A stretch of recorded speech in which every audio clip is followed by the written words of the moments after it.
Paano kumuha ng affidavit of mutilation or affidavit of mutilated passport? So, ano nga ba ang dahilan bakit nagkakaroon tayo ng mutilated passport?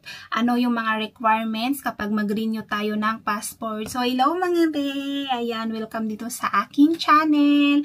Sa mga hindi pa po nakakilala sa akin, ako po ay isang dating OFW ng Hong Kong, pero ngayon andito na sa Saudi as a domestic helper pa rin. So, i-share ko sa inyo mga bebe, no? Dito sa aking page ay nag-share ako about OFW life tips, paano mag-apply. Kung gusto mo yung channel na ganyan, free lang po to subscribe my YouTube channel and then paki-click na rin ang notification bell button para ma-update ka sa mga i-upload kong video and paki-like and kung nagustuhan mo, paki-share na rin ang aking mga video. So, magpatuloy tayo mga bebe, no? Kapag po mag-renew tayo, or saan ba ginagamit ang affidavit of mutilation passport or mutilated passport? So, ginagamit po ito kapag tayo ay nasiraan ng passport. So, may ipakita ako sa inyo. Ito yung passport ko, dalawa. And bawal silang magkahiwalay, kambal na to sila. Dito lang sa Hong Kong. Pero sa ibang bansa, hindi na to kailangan. Kasi itong old passport ko mga be is may visa to dito sa Hong Kong. Kung baga ito yung nakalagay sa aking kontrata. Yung number nito. Pero sa immigration, ang ginamit ko or pinatatakan ko is itong bago. Kasi ito siya for transaction ay hindi na to valid. Invalid na to kasi may butas na at sira na nga. Kaya ito yung ginagamit ko. No? Ito yung may tatak dito sa Hong Kong mga be. Ayan. Saan na ba yun? Ito siya. Ayan. Ito yung kumbaga, yung future, no? Or pwedeng gamitin sa mga transaction. So, ano nga ba ang mutilation passport? Ang hirap bigkasin. Mutilated, no? Ang dahilan po, bakit tayo nagkakaroon ng mutilated is yung may mga damage yung passport natin. Like ito, ayan, sinunog ng Diyosawa kong magaling. Ayaw na niya akong paalisin. Pero, kasi may pangarap tayo, no? At mahirap talagang buhay sa atin.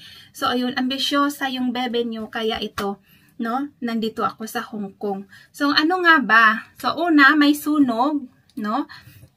Pangalawa, kapag nabasa yung passport mo, kailangan mo nang kumuha ng affidavit para mapalitan yung basang passport mo ng bago. Pangatlo, kapag may punit, no? Or yung as in, halimbawa, may molds, kasi kapag matagal nang na-stuck yung passport, halimbawa, nilagay mo sa cabinet, hindi mo siya tinitingnan-tingnan. Minsan, yung iba nagkakaroon ng mga butas-butas dahil kinain ng mga insekto, ayun. Kailangan mo talaga yun papalitan kapag gusto mo or gagamitin mong passport na yan kasi magiging invalid yan kasi dahil sa sira or sa damage nito. So, bago tayo makarenew ng ating bagong passport or bago mapalitan ng bago ang sirang passport mo, ang requirements po ay kumuha ka muna ng affidavit of mutilation or mutilated passport. So, kailangan itong notary. Saan ba kukuha niyan? Sa may attorney's office or sa munisipyo mga be, pwede. Basta may attorney at saka nagno-notary sila. So, yung sa akin, sa Pasig ako noon kumuha. So, ito yung patunay, no? So, kita na yung pangalan ko. Grabe.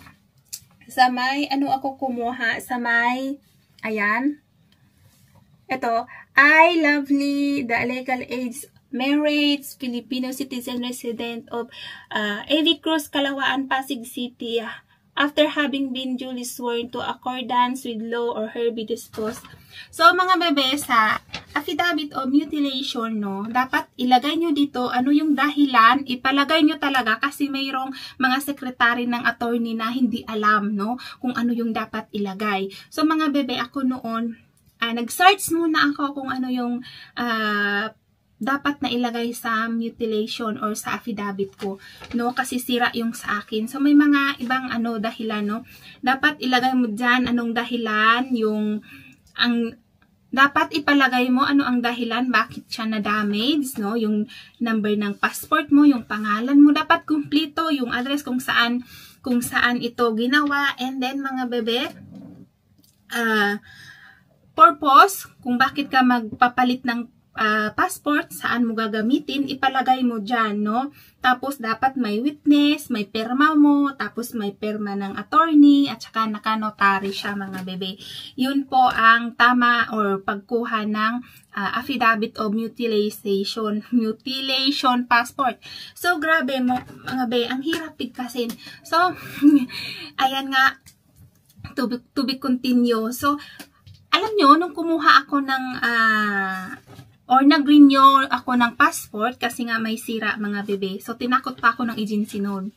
Kasi kinabahan ako, mga bebe. Sabi niya, kapag ito hindi napalitan ng passport mo sa loob ng 1 buwan, hindi ka makakaalis. Kasi yung old passport ko, mga bebe, hindi ko alam na may sunog siya. Nung nasa ako nagbakasyon, kasi siyempre 'di ba may employer na ako. Umuwi muna ako sa amin sa Jensan.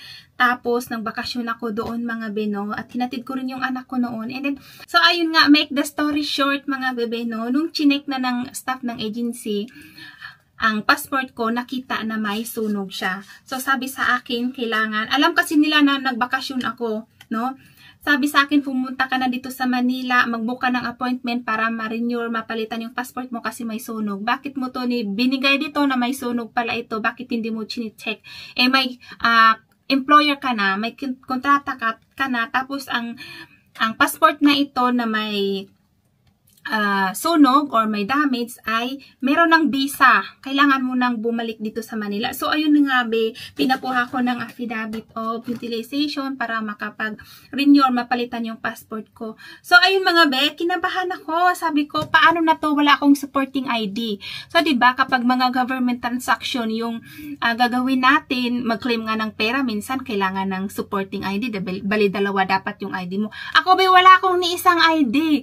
No? Pero bakit ako naka-renew ng passport? So, ito lang ang discard. Tips lang ito. Tips, no? Nung galing ako sa Saudi noon or yung nagkuha ko ng passport, no? Mga be, ang ginamit kong ID noon, siyempre yung requirements naman talaga is yung NBI, police clearance, no? PSA, ID. Ang ginamit ko noon, mga bebe, na ID is yung NBI ko. So, no need ng ID noon. Nakakuha ako, no? Tapos, supporting ID ko noon is yung company ID. Nakapagtrabaho kasi ako sa factory ng Dole Philippines. So, yun din ang isang ko. At nakakuha rin ako ng affidavit of loss dahil din sa company ID ko na yun. So, kumbaga, tinanggap yung ito. Company ID ko, mga bebe, tinanggap doon sa attorney's office. So, yun yung ginamit ko. Pero, nung nagkuha ko ng passport, hindi yun. Invalid yun. Hindi siya pwede. Kasi nga, kailangan talaga yung ID like Pag-ibig ID. Sa time na yun, mga bebe, hindi na ako nakakuha ng Pag-ibig ID or yung SSID kasi 'di ba isang ID na lang daw yung gagamitin, yun yung national ID. So wala pa ako noon, hindi pa lumabas yung national ID ko. Tapos naiwan sa Pilipinas, hindi ko alam saan nakalagay. Nung nagpagawa kasi ako ng national ID, 'di ba may resibo yan? So naiwala ko yun, mga bebe. Pinahanap ko sa aming bahay. So siguro na misplace ko, hindi ko na nakita, kaya yun, no choice. Alam niyo ba nung ginawa ko para makakuha lang ako ng or makarenew ng passport? So bali yun, sa time na yun is claim na yun, mga be, yung nag-claim na ako kailangan yung supporting documents or like ID. May doon, umupo na ako doon, nakapila na ako, tapos may nakita akong parang logo doon ng TOEA kung ano yung requirements sa pag-claim or ihanda na or para mas mapabilis yung transaction, 'di ba? Kasi nga pila-pila 'yan.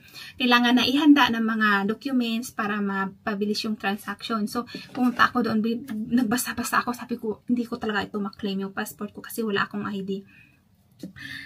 So, ang nangyari, ganito. Pinicturan ko yun, binasa ko, may nakalagay doon kapag mag-renew ka lang, hindi na kailangan ng ID. So, ang kailangan daw yung old passport lang. So, ayun yung pinicture ko, pero tagilid pa rin nung nandun na ako sa may counter, no, sa may staff. So, yung tinawag na ako. So, sabi sa akin, passport mo, binigay ko. Tiningnan niya, ID mo. Wala akong maibigay. Sabi ko, paano na to? No? Sabi niya sa akin, paano ka nakakuha noon ng passport na wala ka palang ID. Sabi ko, yung company ID ko at saka yung NBI at saka police clearance, yun yung pinakita ko. So, sabi niya, okay, may police clearance ka pa dyan? Sabi ko, yes, may NBI din ako sa time na yun. Kasi nag-apply nga ako sa agency papunta dito sa Hong Kong. Complete requirements talaga ako. ID lang ang wala sa akin, no? Tanging passport lang talaga ang ID na maipakita ko. Tapos sunog pa. And ayun nga mga be, ang nangyari is, sabi niya sa akin na, sabi niya, bakit hindi ka kumuha ng SS o Pag-ibig ID? Sabi ko, hindi na ako binigyan, galing na ako dun kasi ang gagamitin na lang is yung national ID.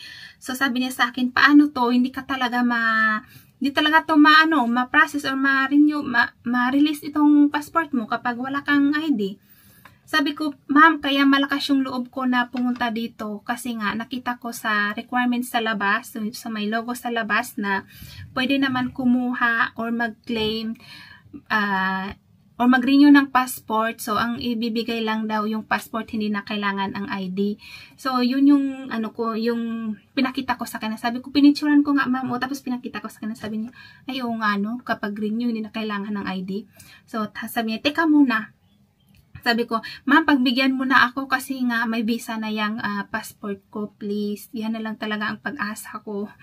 Sabi ko sa kanya, siguro naawa siya, tapos may tinawagan siya, siguro yung head doon sa POA. Nag-usap sila. So, ayun nga, bumalik siya, sabi niya, ngayon, i-release namin itong passport mo, pero next time, hindi ka na makakalusot. Okay? O bakit ba may sunog itong passport mo? Bakit may damage? Sabi ko may sinunog ng ng partner ko. Sabi, bakit niya sinunog? Kasi nga ayaw na niyang mag-abroad ako. Tapos ang hirap kaya ng buhay dito sa Pilipinas, ma'am. So wala akong magiging trabaho. Kaya nag-abroad ulit ako. So ayan, matigas kasi ang ulo. Ayan. Sabi ko, ma'am, kasi sinabi ng agency sa akin na kailangan kong kunin yung passport, old passport ko kasi magamit ko yun dito sa Hong Kong sa pag-claim or pagkuha ng ID. So, kailangan kukunin ko kasi may visa yung old passport ko. Sabi niya, ibigay mo dito yung passport mo. Sabi ko, ma'am, may visa na yung passport ko. Pwede ko ba yan dalhin pagbalik ko, pag alis ko? Sabi may visa na pala ito. So, ang ginawa niya is, sabi niya, butasan ko lang itong passport mo ha. Tapos, hindi mo na ito magagamit kasi nga may bagong passport ka na. Sa immigration, sabi niya, kapag ka na sa immigration, ang ipakita mo yung bagong passport mo. Pero, kailangan na magkasama daw ditong dalawang ito, no? Ayan. Magkasama ang dalawang ito kapag may mga transaction ako kasi nga, pagdating ko dito sa Hong Kong kasi ito yung nakalagay sa kontrata ko. Pero ito yung pinatatakan ko sa may immigration. Ito po yung may visa na. Bali, dalawa sila, partner sila. Alam nyo ba, nung nandito rin na ako sa may, sa may Hong Kong, nung nagpagawa ko ng ID, ito yung pinakita kong passport, no? Sabi na sa akin, bakit iba yung nakalagay na number sa, parang inimbestiga ako, kinabahan ako. Sabi, bakit iba yung nakalagay sa, sa kontrata mo, ibang passport? Sabi ko, may sira kasi yung passport ko, tapos pinapalitan. Sabi niya, ha? Paano na yan? Kasi iba yung nakalagay dito sa kontrata mo. Iba yung pinakita mong passport. Sabi niya, ikaw ba to? Tapos tinignan yung passport, yung picture ng passport, kung ako ba talaga kinonfirm. Sabi niya sa akin, okay, ganito na lang. May picture ka ba ng old passport mo? Sabi ko, yes, meron po. Pinakita ko. Sabi niya, sa susunod ha, ang passport mo na bago at saka yung old passport mo, dapat laging magkasama yan. Bawal sila o hindi, wag mo na munang paghiwalayin ang bago at saka yung luma kasi nga ang luma ang may kontrata or naka-verified na, tapos yung bago is sa immigration lang yan. Or may visa. So, ayun nga mga be, so lesson learned na dapat ay wag po natin talaga pabayaan yung passport natin. Alagaan yan natin mga be kasi nga treasure yan or kumbaga gold yan kapag yan nasira. So, malaking problema. At gamit na gamit rin yung passport mga bebe, no? Kaya dapat natin ingatan. Like transaction, claim ka ng mga padala sa mga like Palawan, Cebuana, Willier. So, gamit na gamit talaga sa lahat ng transaction sa Pilipinas ang passport. So, ayun mga bebe, ang affidavit of utilization sa attorney's office lang kayo kumuha. So, siguro mga 300 lang ata ang bayad. No? Nakalimutan ko yun pero hindi siya lumagpas yun. Kasi naalala ko, ang allowance ko noon is only 500 lang. Binigyan lang ako ng kapatid ko. So, nakabili pa ako ng merienda noon eh. Hindi ko matandaan kasi 2 beses kasi akong bumalik doon dati. No, kasi pinapalitan ko ulit kasi hindi nilagay kung ano yung rason or dahilan bakit ako nagpagawa ng mutilated. So, research ako noon mga bebe. Kaya, importante din na mag-research kayo, no, kung bago kayo gumawa ng hakbang sa mga transaction nyo mga be. And mga be, sa mga gustong mag-apply dito sa Hong Kong, maglagay ako ng link dito sa video ito or sa description paano mag-apply, tips and guide paano mag-apply dito sa Hong Kong. So, mga be, maglagay ako ng mga link dyan kung magkano yung maaaring magastos kapag mag-apply papunta dito sa Hong Kong. And again, kapag hindi ka pa po nakapag-subscribe, please subscribe my YouTube channel, Kyvie Vlog. Ayan mga bebe, please support me by sharing my video or like it. So, thank you and bye-bye. Sobrang initan ako dito sa kwarto ko mga bebe. Summer na dito sa Hong Kong. Grabe, charot.